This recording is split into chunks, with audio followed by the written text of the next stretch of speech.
Okay, so today I'm going to use the Y-stress M test to show the absolute convergence and the uniform convergence of the Y-stress P function. So let me yeah. So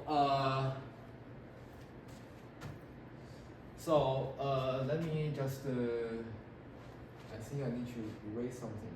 So maybe maybe I just erase this one. So let's see. So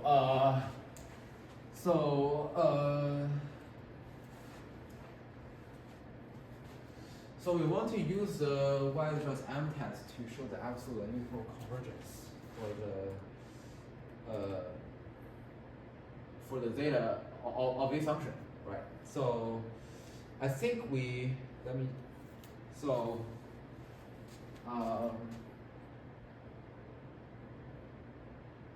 I'm checking the book here. So let's see. So what we have is that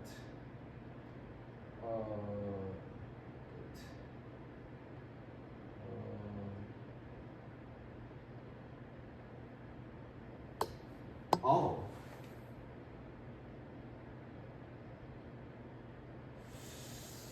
Oh. Yeah. So yeah. So we showed before, right? So what we showed is that yeah. So this is like from the very beginning. So so what we show is that so if we have the modulus of omega is bigger than 2z, right? So 2 modulus of z. So then we have. So this is like a while ago. It's like at the very beginning, right? So and then we have that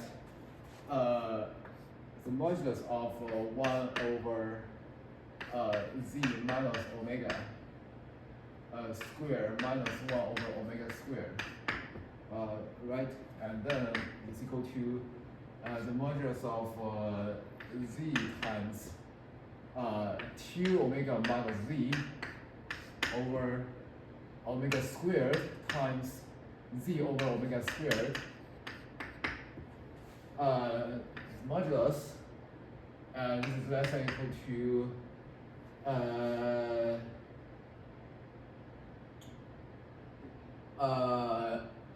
10 modulus z over modulus of omega cubed, right?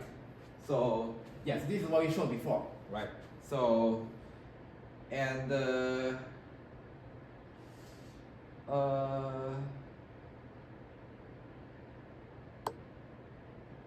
yeah, so therefore wait. Okay. So now we want to use the Y-stress M test to show the absolute convergence of this guy, right? So okay, so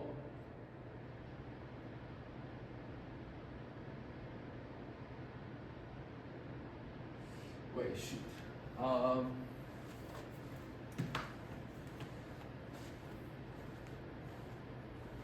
I think we just so let me think. So basically we fix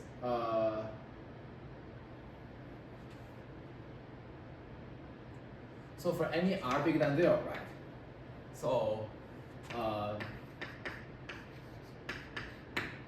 and then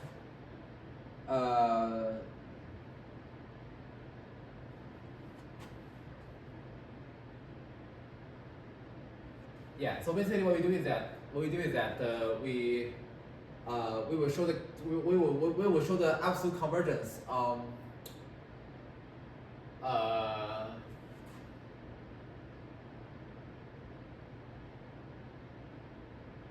Yeah. So we will show the convergence on any compact subset, right? So let me first do the statement, right? So statement.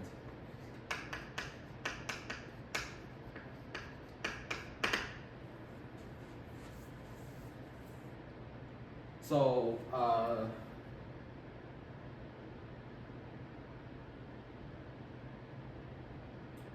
so that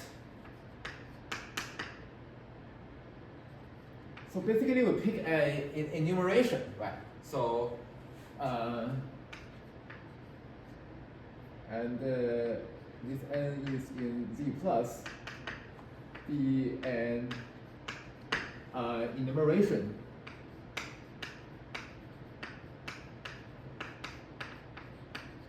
of the wedge, right?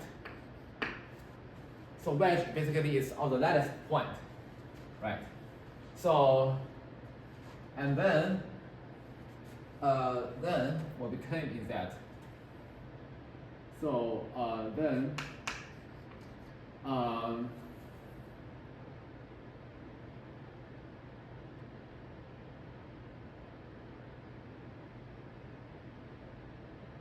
yeah, let's show that. So the sum of n from 1 to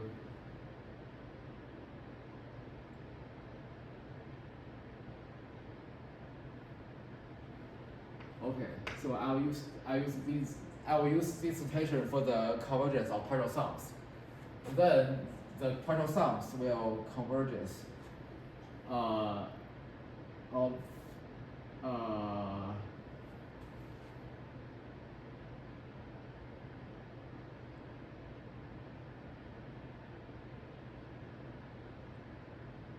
yeah, so maybe let me use that.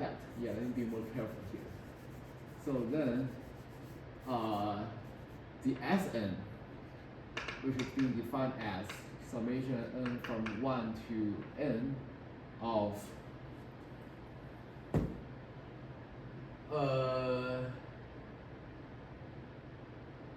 wait, hang on.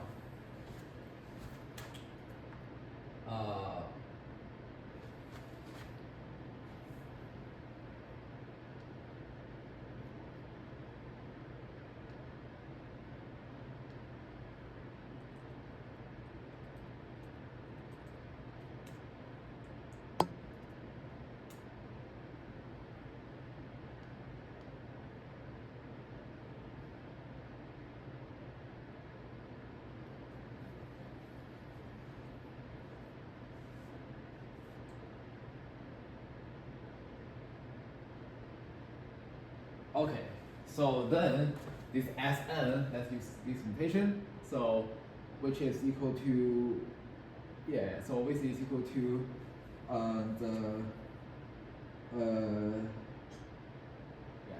so it's equal to the modulus of 1 over, negative 1 over zeta of minus omega squared plus 1 over omega squared, this is omega n, and plus 1 over omega n squared modulus converges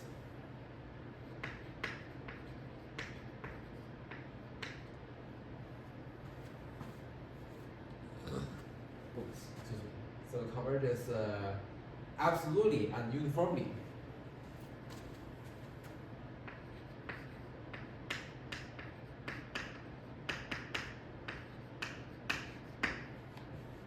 And uniformly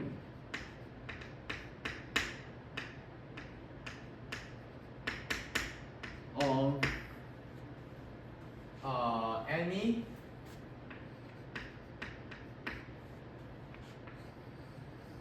compact subset of C minus the lattice point. Okay, so and here is the proof, right? So for the proof, so we will use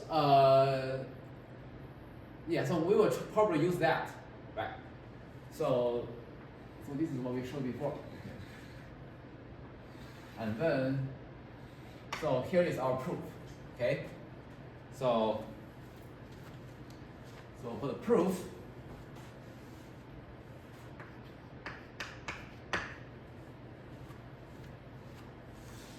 So basically, to show that to show the uniform convergence on any compact subset of stimulus of wedge.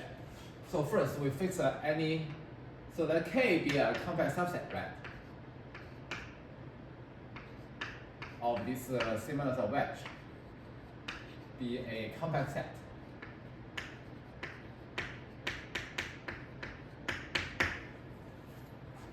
So because we want to mimic the argument that we used for the other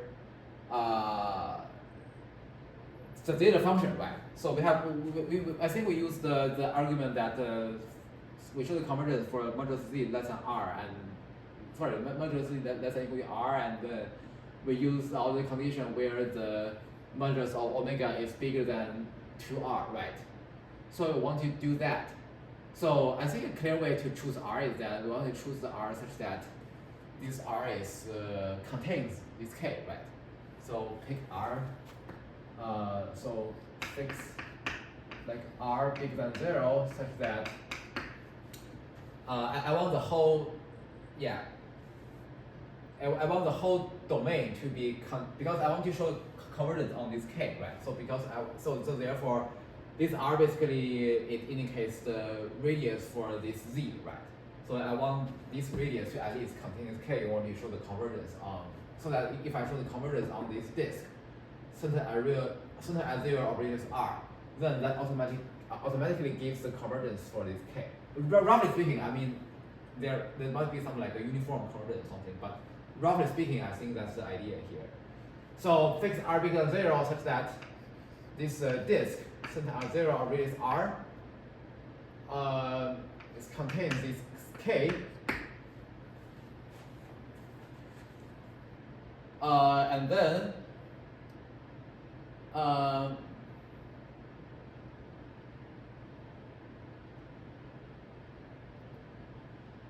so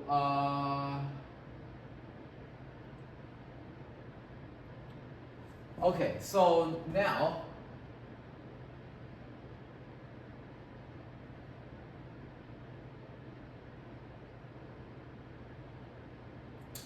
okay, so now we want to use the Weierstrass M test to, because we want to show the absolute and uniform convergence, right? So we want to apply the Weierstrass M test that can directly give us the result here. So, but however, for us to use the Weierstrass M test, there must be two conditions, right? So let's call this star, right? Let's call this condition star. And again, I think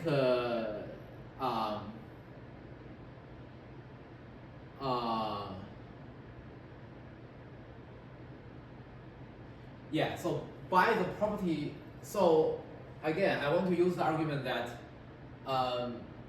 so basically I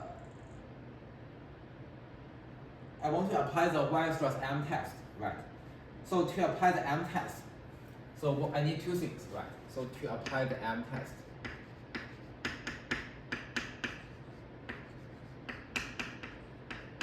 yeah, so I won't say M test for the sake of time, so because I stated before. So yeah, because basically I'm just looking at the Wikipedia and Weierstrass M test page. So basically to apply the Weierstrass M test, what we have is that we must have two conditions, right? So where the first condition is that the modulus of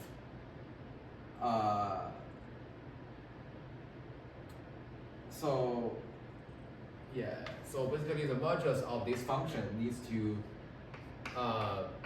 balanced by like mn, right? So for all m bigger than equal to 1, and then x in this A. So where A is a set that this function is being defined now, right? And then number 2, we also have that this sum from 1 to infinity of this mn converges.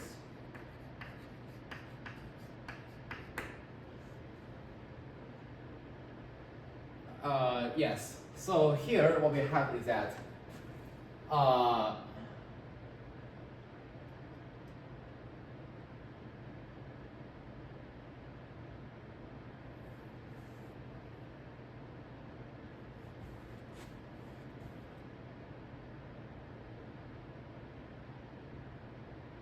so now so for any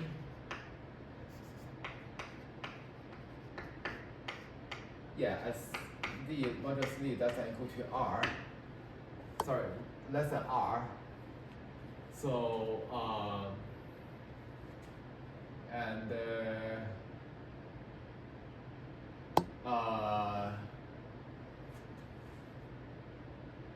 because and then we can pick n because basically what we do is that oh sorry, I think I can't just say that for any enumeration, right?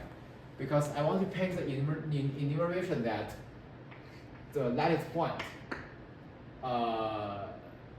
it gets away, it gets starting from the center and then it goes spiraling outside, right? So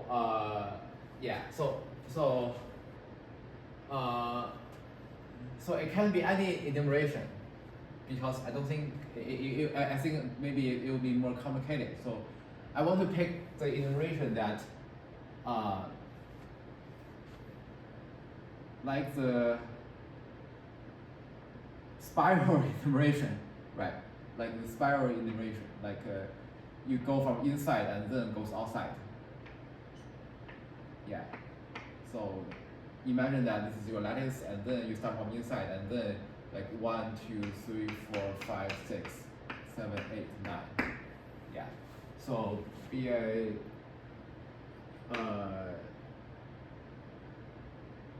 be the enumeration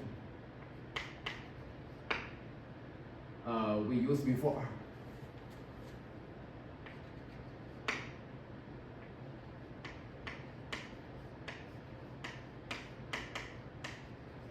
Like this, from inside to outside.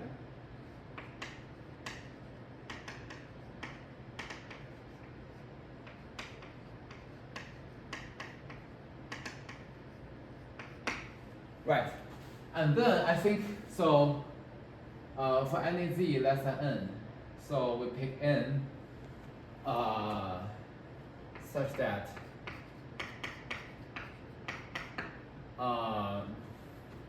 so omega, the modulus of omega n. So basically, this omega n will lies outside the radius of 2r, right? It's bigger than 2r.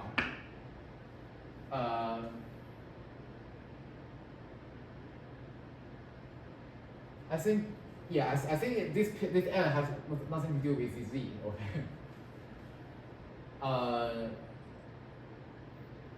So just pick this n. Okay. So forget about this for any z. Okay, just pick the n such that this modulus of omega n is bigger than 2r for any n bigger than equal to this n. Okay. And then, so let's see what we have. So what we have is that, so if we have this omega n is bigger than 2r, so what we have is that we are going to have, let me think. So what do we have?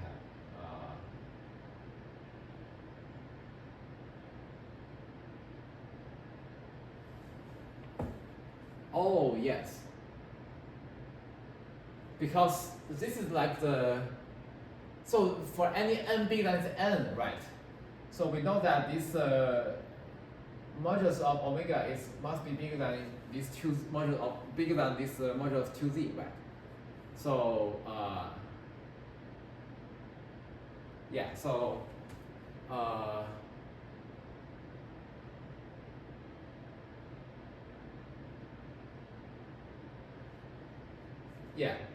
so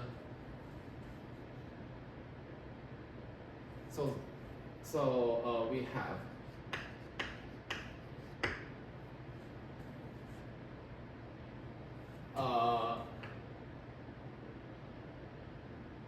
so the modulus of this guy.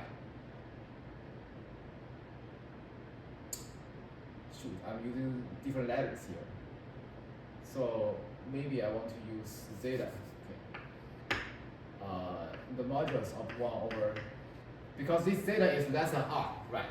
So, and this omega is bigger than 2r here, right? So the modulus of 1 over zeta minus omega n squared plus 1 over omega n squared must be less than or equal to 10 modulus z over modulus of zeta modulus of omega n cubed, right?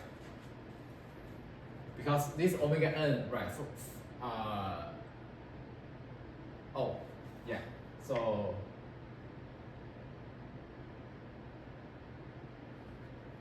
yeah. For any n bigger than n, yeah, because then we have that the modulus of negative 1 over zeta minus omega n squared plus 1 over omega n squared is less than or equal to 10 modulus zeta over modulus of omega n cubed for any n bigger than or equal to n. So basically for this one, we have that this guy is so for this n bigger than or equal to the n, this modulus of omega n is bigger than 2r, which is satisfy this condition, right? Bigger than 2 modulus of z.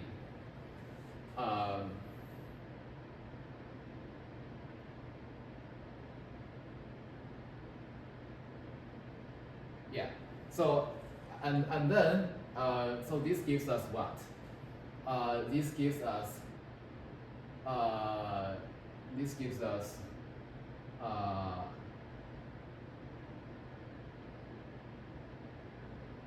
yeah, because yeah, and then because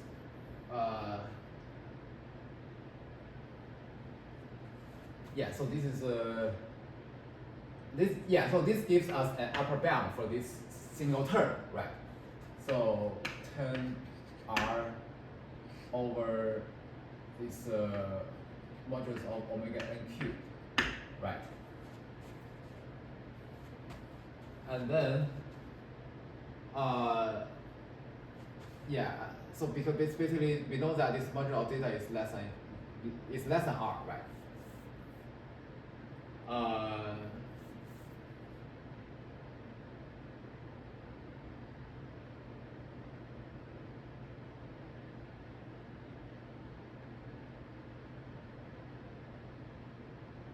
Yeah, because this modulus of z is less than r, so yeah, so maybe this 2r is maybe bigger than this 2 modulus of zeta. Yeah, so this satisfies that condition. Yeah, so maybe I think that's what we need to see this one. Okay, so yeah, never mind. I just so yeah, I was. Yes, okay. So so here, this one. So so what we have is that yeah, so this is our Mn, okay. So we define the Mn to be this one. So let me just use this one. So Mn is being defined as this guy. So therefore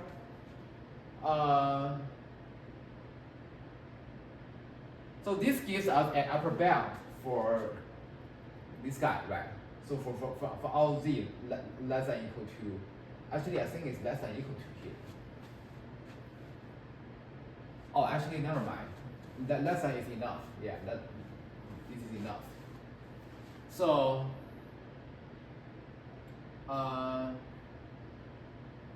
yeah, less than is enough. So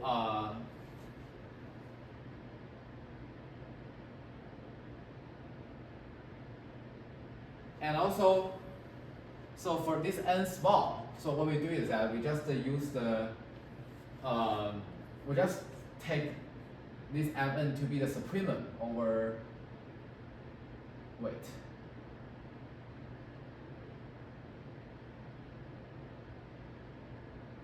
Okay, so let me do this. So, so for n small, we just let mn to be the supremum, because yeah, to be just the supremum over this side k, because yeah, so for this n, that's an n, let mn be the supremum of modulus zeta. Actually, let's say in k, sorry, supremum of zeta in k of this guy, right?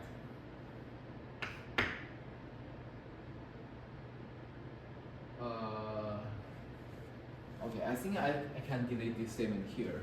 So yeah, actually, yeah. So actually, I'm just repeating what I did. Yeah, I'm just sort of repeating for what I did for the zeta function. So yeah. So so basically, yeah. So we pay m into this one, and then yeah. So then this so then it is evident that, so let me, I'll just abbreviate a little bit.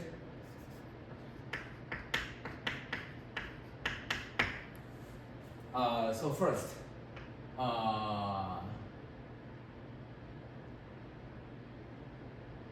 so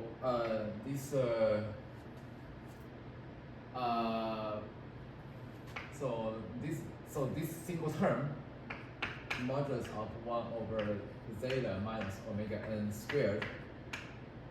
Yeah, so I'm taking the summand to be this Fn because I think the M test just is applied for the summand. Yeah, M test applies for the summand function. So it's evident that this one, sorry, the modulus is less than or equal to Mn for all n, and for all n, and so n bigger than equal to 1, and also this zeta in k, right?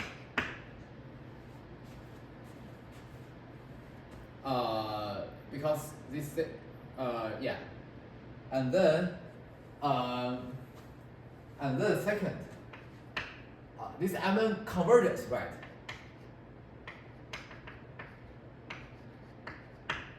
Converges.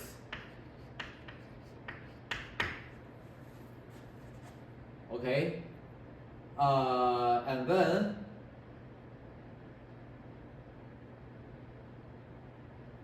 yeah, so we show that this converge. Yes, we did show that this converge, and then this converge for any n large, and then this is just final. This is and then this is any just a finite number, right? So we break it into two parts, right? So this another part, so this is a cube. So basically, I think. Wait. So what did I do?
yeah, so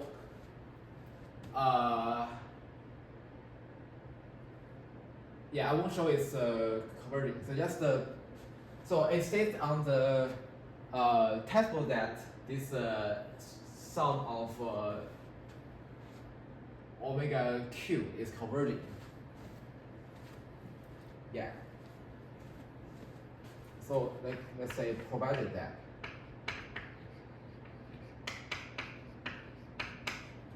this the sum of let's just say that n from let's just say from 1 to infinity that 1 over modulus of omega n converges.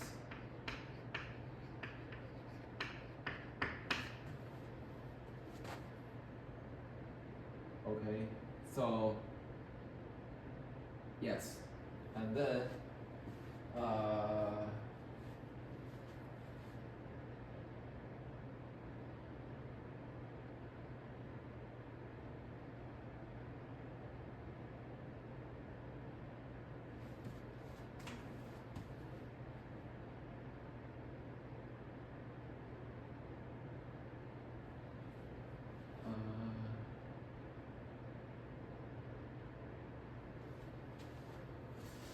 so then what happened is that so this implies that by the M test, so then the M test just gives us that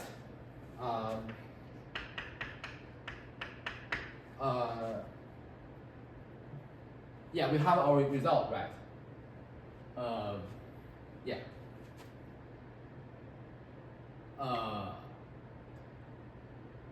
The statement is true.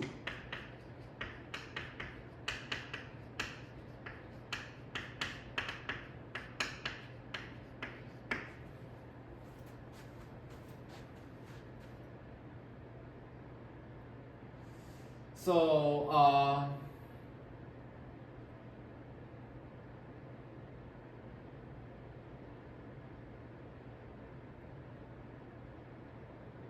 so let's get back to our question here, right? So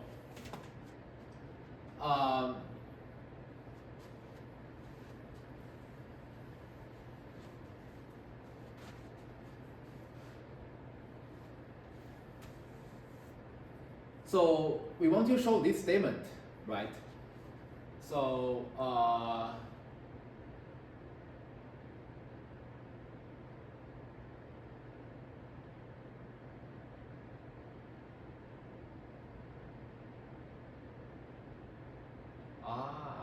okay.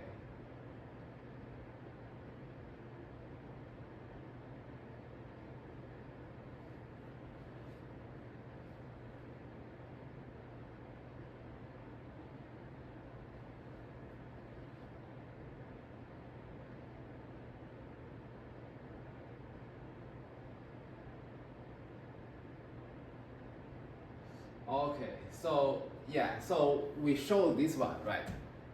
So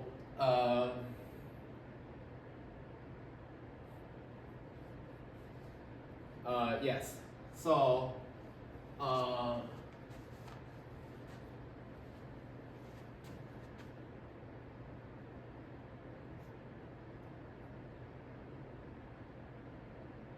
yeah, so this one is true in general, right? So we show so for any s n's, so basically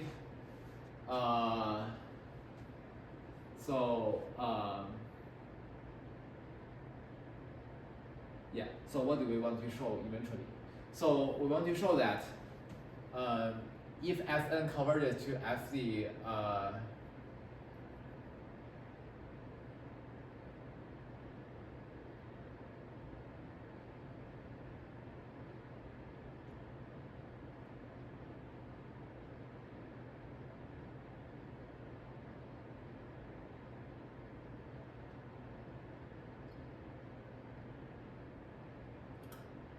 yes. So hold on.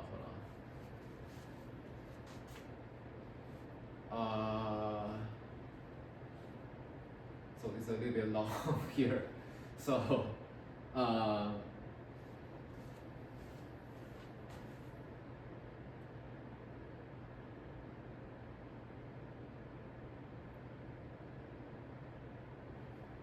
so if this Sn converges, so just take this Sn to be just these Sns.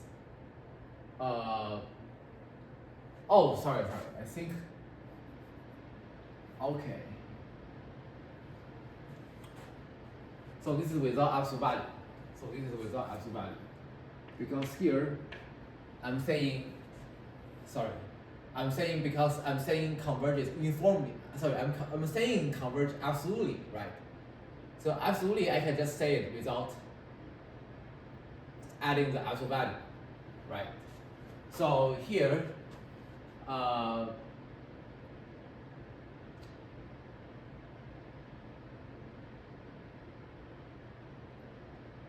okay, so let me try to prove the statement. Because here I cannot really use the PZ, the letter PZ, because PZ is literally speaking, PZ is different from this SZ, because P zeta is different. Yeah, I'm using zeta, so the P zeta is different from this Fn zeta, because they differ by like 1 over zeta squared.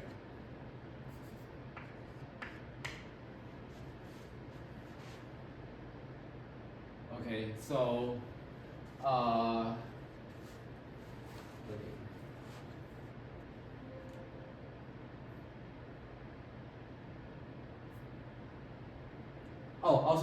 also an active sign. Sorry, and also an active sign. So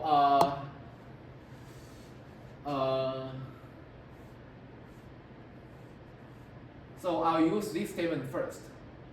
I will use I'll use this statement. I will show this statement first, because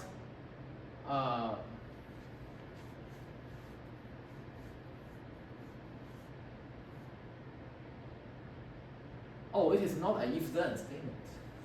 So yeah, so let me just restate this one. So the statement is, so sorry, we have already shown this convergence of this Sn, right? Yes, because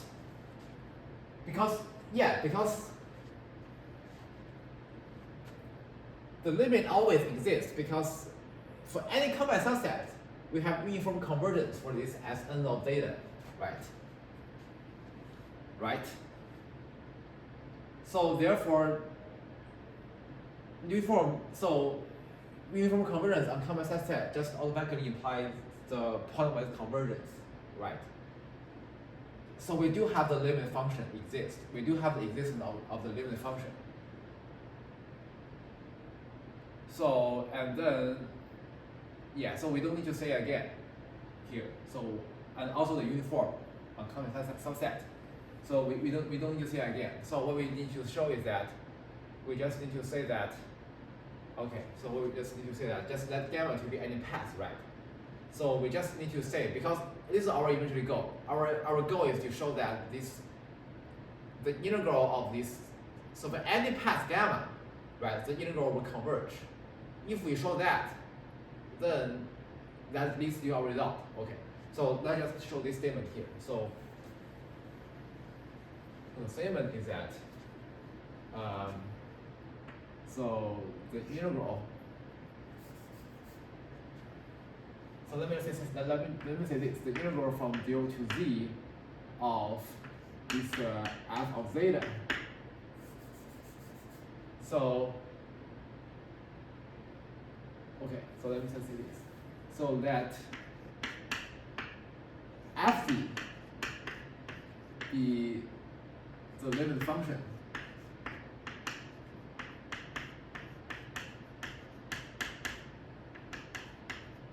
of let's say Snz, okay, and then then we have that the integral from 0 to z of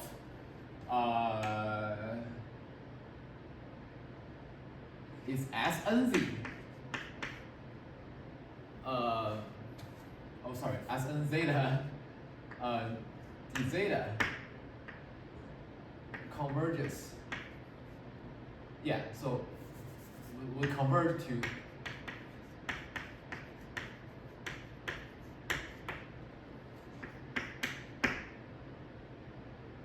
f of zeta. Oh, sorry, f. Yeah, so the integral of f of zeta d zeta, the integral of f. So namely, this is a statement where the partial sum converge implies the integral of the partial sum also converge to the integral of the limit function. Yeah, so this is our statement, the statement that we want to show at the beginning. So,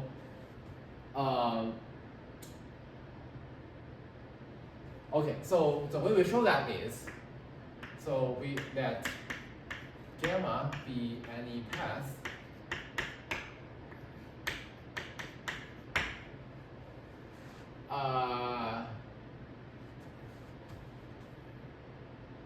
avoiding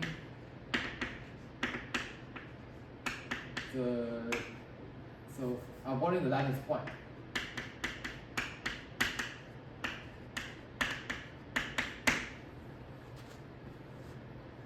So then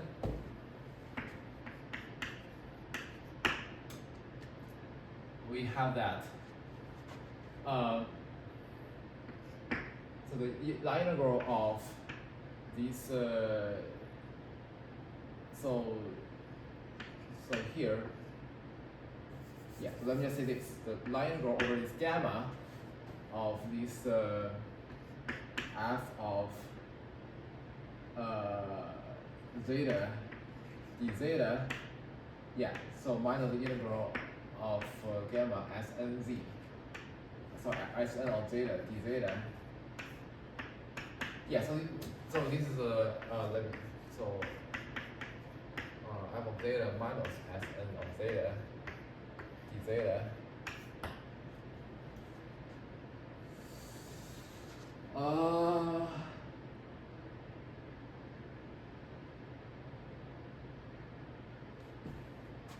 Yeah. So we have that.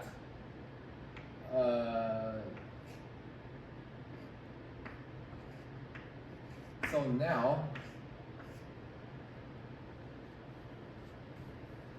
so this is so here we just plug in the parameterization, right? So this is replace zeta by this gamma t, right? So t from A to B, right? So gamma is from A to B. Sorry. Gamma from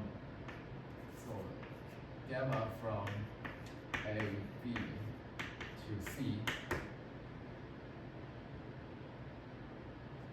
The any path from 0 to Z.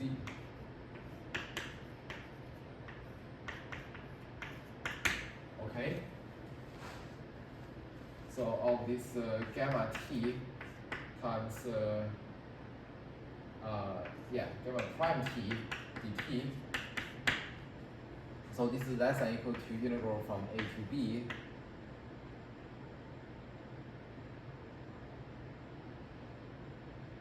Yeah, so we get that, right?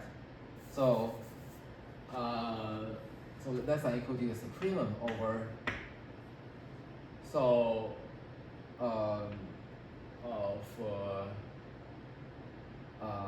zeta in this image of this gamma of the difference between this f and Sn of zeta, and then times the length of this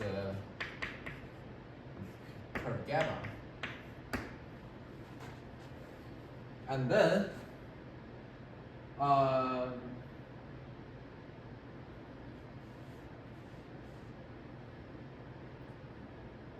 And then because, so this is compact, right? So,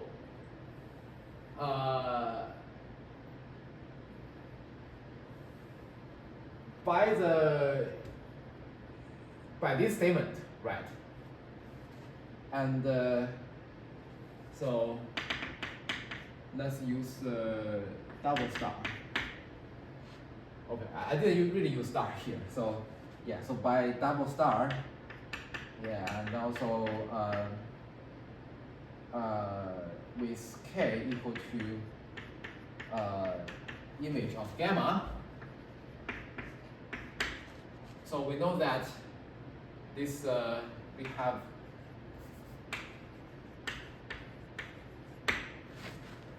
have that this supremum of zeta in this image of gamma, because uniform convergence on this compact set just implies that the supremum of this guy will go to 0.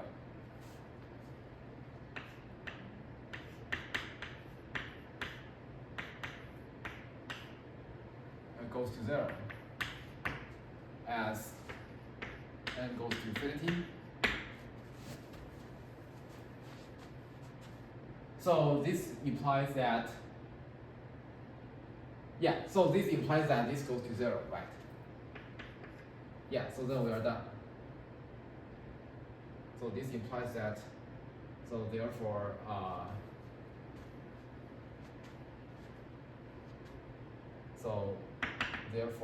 this goes to 0.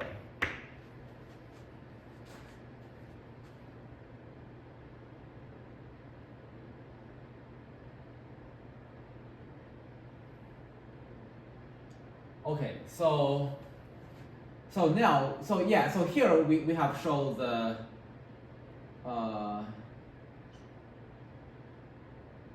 so we have shown the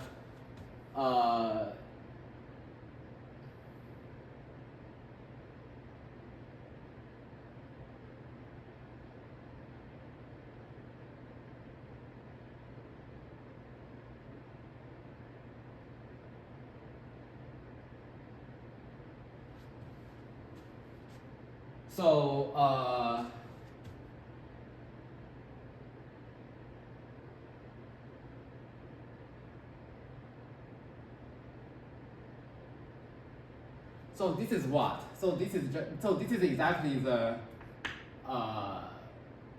partial zeta function, right? So this is the partial sum of the zeta function, and then this is exactly the zeta function, right? Yeah. So we have already shown that basically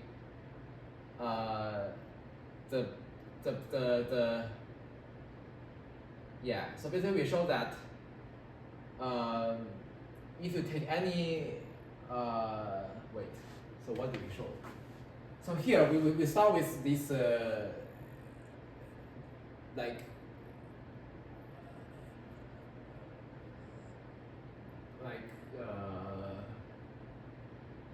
the main part of the zeta function, right? So there is like this the pole at 0 which is being deleted from here. It's like the other part of the, or like the,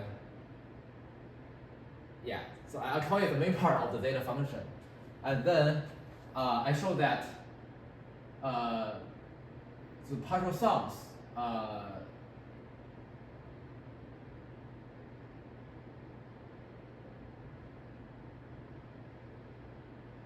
yeah, so what we showed is that, so let me erase this part.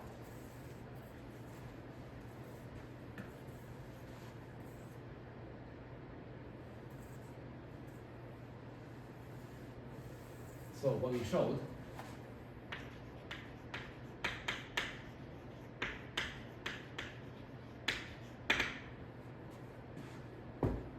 so first, the well-definedness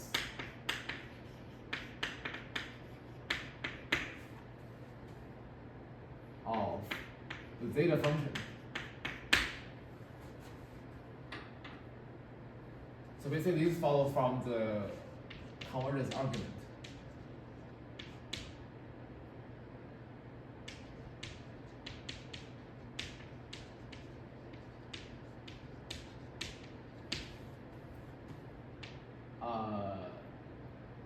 Argument.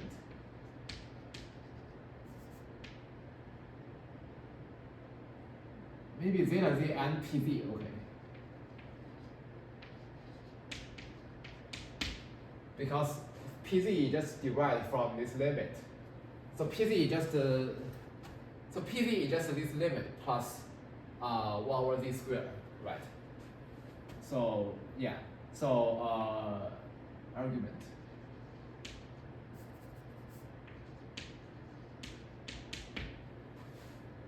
Yeah, argument. I think there's no e here. And then second, so we also show that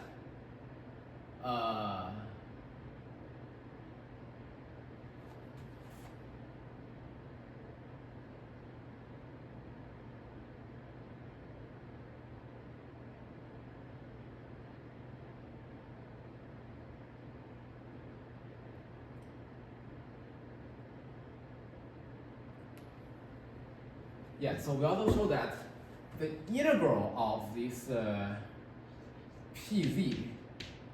negative pz plus, yeah, so negative pz, wait. I want to be a little more careful here. So,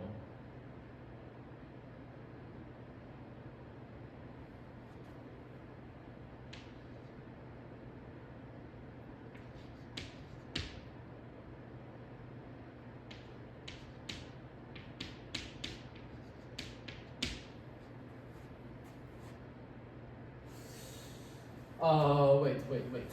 I think I need to do that. So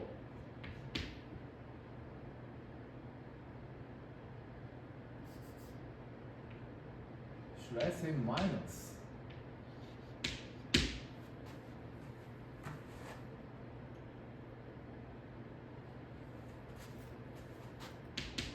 Is equal to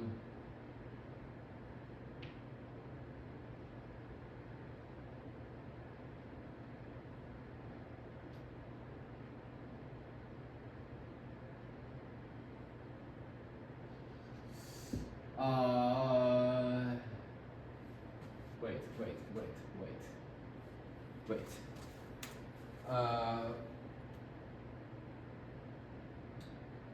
I want to be a little bit careful. So yeah. Let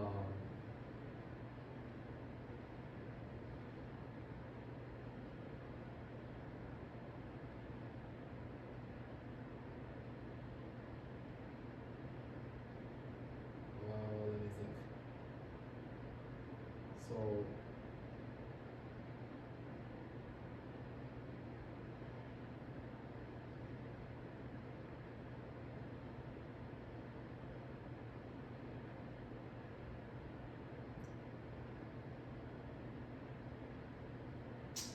okay.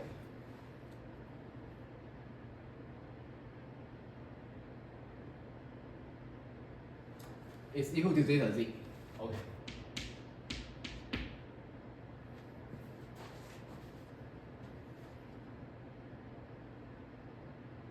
So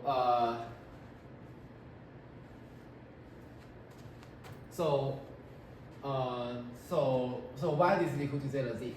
So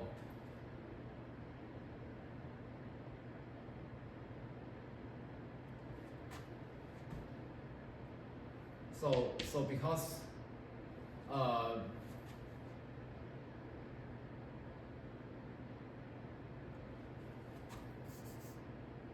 so proof, because so basically we know that the integral of, so if we just take the separate, right, so we know that this guy is equal to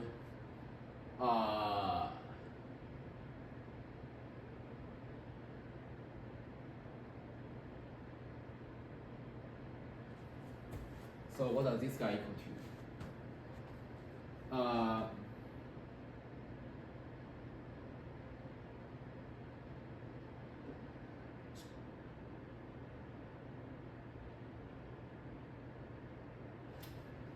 wait.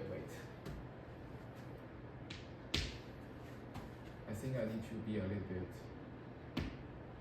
yeah. So, yes, I think this is true, right?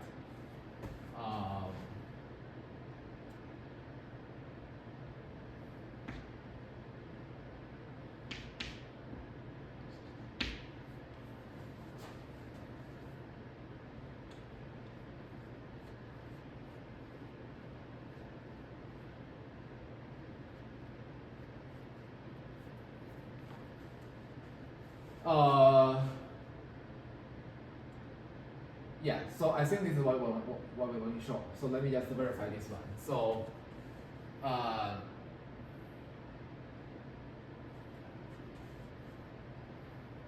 so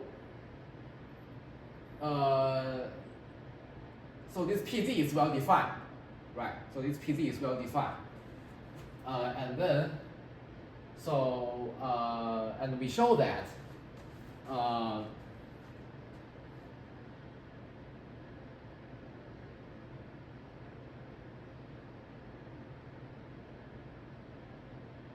Oh, I see.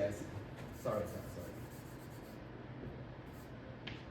Yeah, so these two must go together. Otherwise, this argument doesn't make sense. Because, yeah, so this SNZs, right? Because so basically this SNZ or Sn of zeta, they should represent. So they should represent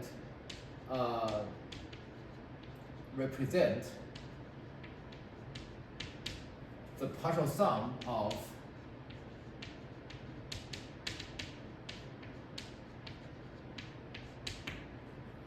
this term.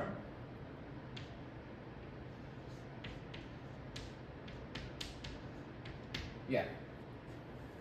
So because this Sn zeta, they should represent the partial sum of this guy, right? So therefore, so these should be, so therefore, and then we know that this Sn z they converge pointwise to a limit function fz, right?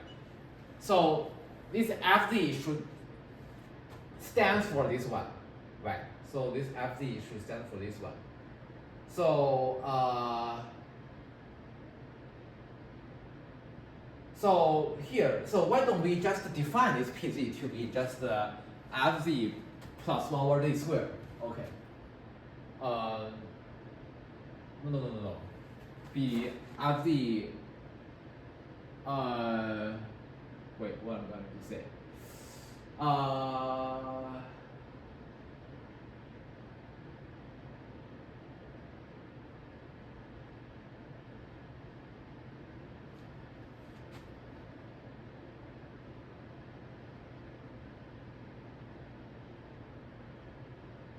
Okay, so let's define. Okay, so me define it. Where PZ. Let's define it. Let's define the PZ to be this negative FZ, right? Because we are supposed to be taking the negative part of this quote-unquote PZ, which we didn't redefine at the beginning. So here we define it. We started working on this SNZ, right? So that should present somehow negative PZ, right? So therefore we let this PZ to be without really. So yeah, I think probably yeah, I'm not sure. So in the book, I'm not. Yeah, so it's just me define this PZ to be negative MC, right? So yeah, because I couldn't really, I'm not fully understanding I'm not like, yeah. my level is like really below the book, so I'm defining this PC to be negative at z, and then we are adding, and then I'm adding this hold on. Yeah, adding this 1 over z squared, right? Yeah. So for our purpose, okay, I'm just defining this PD to be that. So, and then, okay, so then, so this is a statement. So the integral from 0 to z negative p zeta plus 1 over zeta squared d zeta is equal to zeta z minus 1 over z, where this zeta z is the limit we just defined earlier, right? And so let me just write it down. It's being defined as the sum from 1 to infinity of the term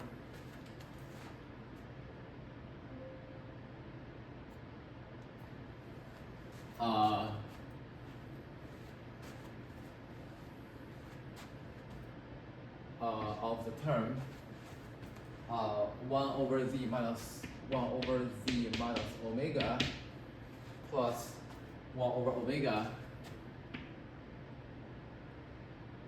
Yeah, so let me just use omega in this wedge. 1 over omega plus z over omega squared.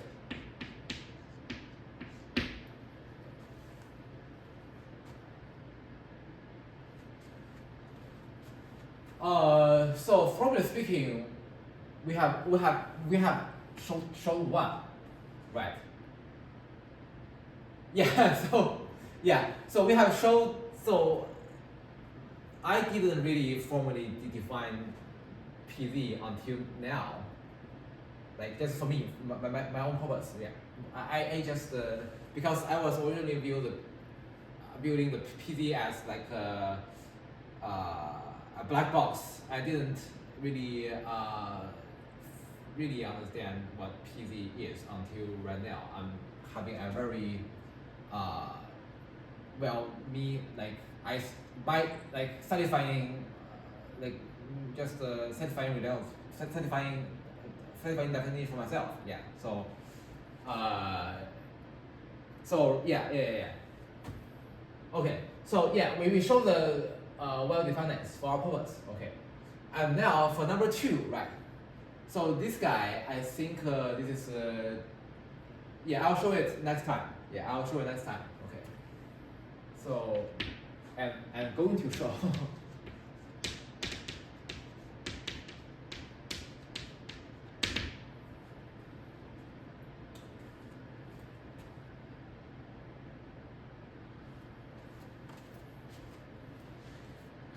Okay, so I'll see you next time.